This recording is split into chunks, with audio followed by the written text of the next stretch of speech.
Oh. Oh, grabe. Kamusta mga idol? Here we go again, Mar Country TV. Please like and subscribe.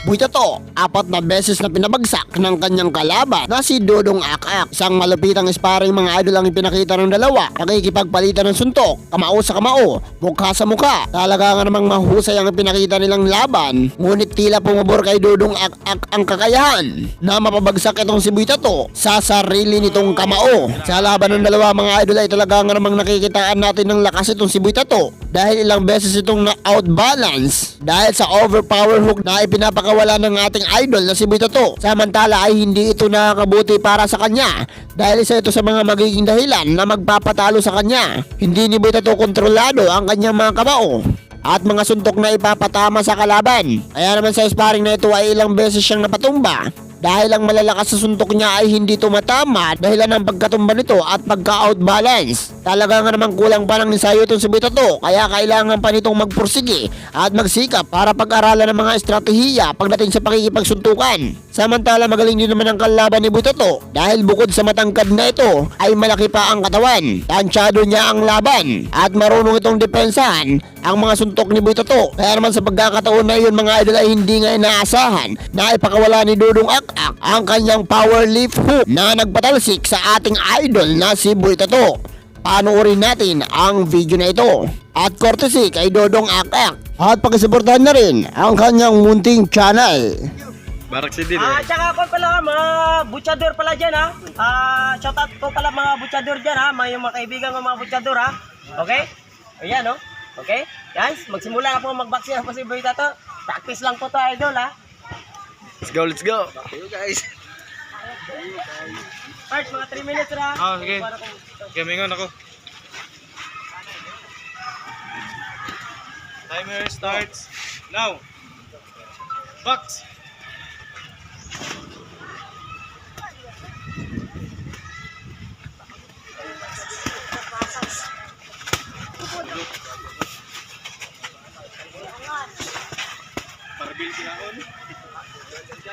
Guys.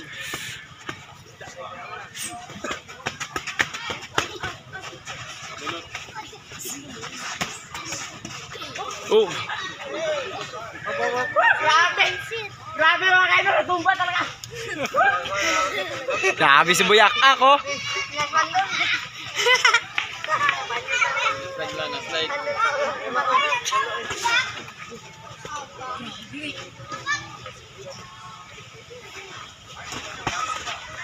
Part na.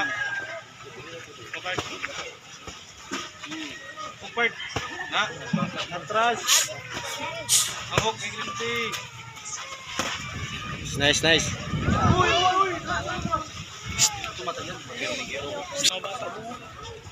Okay, timer start. Yan na.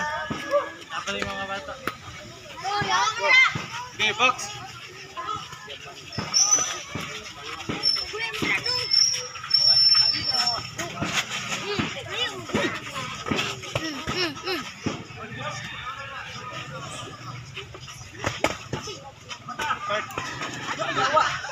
Eh.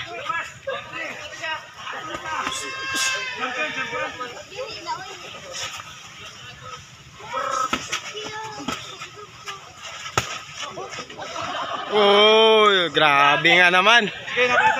Grabe Buyak ak ah. Buyak ak lang. Okay, box. Box na may oras.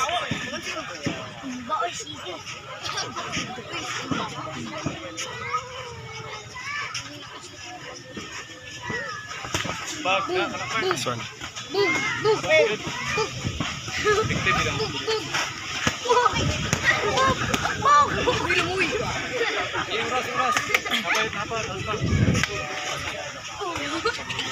Usa ka minuto so 30 segundos.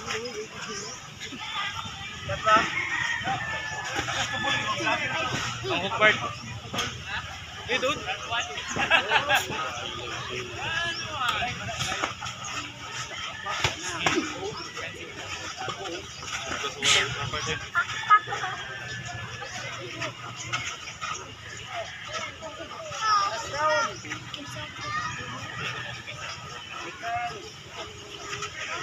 Angin. 59 segundos. Taas pa. Lapit na. Doon sa Bert. 50 segundos. Katatlo. 45 segundos. Grabe. Kaya. Ipusan ako, napabilin. 43. Mudugo yung ano, ngipin ni Boy Tato, guys. Yan. Dudugo, guys. Yan. Grabe, nakita nyo naman paano niya ako pinatumba, no? Paano niya ako pinatumba? Grabe, sobrang sulit. Okay, idol? Yan. Salamat nga pala ako kay Alex dahil nagkaroon niya ako ng magandang laban. Yan. Pasensya na kayo ha, kasi alam mo naman, hindi ako bida ngayon eh. Siya talagang bida, hindi ako bida ha. Hindi ako bida ha. Okay guys, si Boy Tato po ay magtatrabaho na po sa gym. Kita-kits naman tayo mamaya, okay? Okay, thank you. Grabe, tugal mo power eh. Sana panood nyo mga idol, ano ang masasabi nyo? Tunay nga bang malakas itong si Dudong Ak-Ak dahilan ng pagkatalasik ni Boy Tato at pagkatumba ng ilang beses? Ano pa kaya ang dapat pag-aralan nito si Boy Tato para mas maging bihasa na siya pagdating sa pakikipagsuntukan? Lalo na't isa siya sa mga kalahok na lalaban sa The Battle of YouTuber ngayong season 3. Well, uubra kaya itong si Boy Tato sa pakikipagsuntukan laban sa suntukan ng mga sikat? Mag-comment lang. At hanggang dito na lang tayo mga idol, at kung nagustuhan mo ang video na ito ay naanyayahan kitang i-subscribe ang ating channel. Ako ay nag-upload ng 1 hanggang 2 video araw-araw. At ang susunod na video na i-upload natin ay ang inaantay nyo. Maraming salamat. Goodbye. Ayun, Boy Ak-Ak, kamusta yung ano masasabi mo sa laban nyo ni Boy Tato? Laban namin kanina talagang grabe. Grabe Sobrang talaga, lakas ni Boy Tato. Yung sinabi ko kanina ay sinabi niya kanina sa intro, yung tigas. Grabe talaga.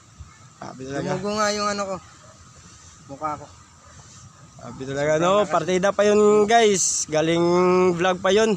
Galing trabaho, tapos grabe talaga, walang pahinga si Boy Tato, ang lakas. Grabe yung resistensya ng katawan. Tapos nagpapasalamat pala ako kay Boy Tato dahil sa opportunity na makalaban ko siya. Sobrang lakas niya talaga. Nakagandahan lang kay Boy Tato kasi hindi siya namimili ng kakalabanin niya. Kung sino ka man, kung gusto mong labanan siya. Kaya parang maganda siyang impluwensya sa mga kabataan. Hindi Tapos basta-basta sumusurrender. yun, pusong Pinoy, pusong Bisaya. Yun, ganun. Grabe, no?